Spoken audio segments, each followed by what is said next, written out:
nosotros estamos haciendo una limpieza de tragantes aquí en donde se instala el campo de la feria, ¿eh? Y es triste verdaderamente ver que nosotros como seres humanos no entendemos o no queremos entender.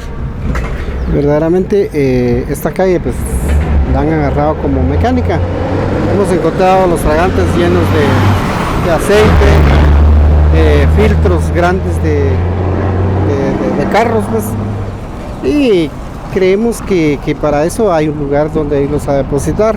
Sinceramente, pues ahí van a terminar esos filtros, el aceite también. Yo creo que ahorita el aceite pues quemado se vende, ¿verdad?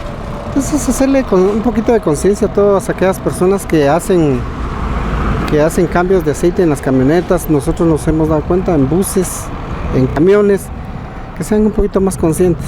Y a la población pues decirles verdaderamente que a veces nos quejamos de las grandes inundaciones que se forman en nuestro municipio, pero es precisamente porque nosotros no estamos acostumbrados a poner la basura en su lugar y la tiramos a la calle o le pagamos a una persona que ande tomadita por ahí, y pues ustedes saben muy bien que esa persona pues a la vuelta va a dejar la basura y vienen los perros y destruyen las bolsas. Y entonces, ¿qué hace esa basura?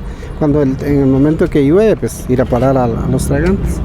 Entonces hacerle un poquito de conciencia a los vecinos verdaderamente que depositemos la basura en su lugar, o que para eso está los camiones que recogen la basura.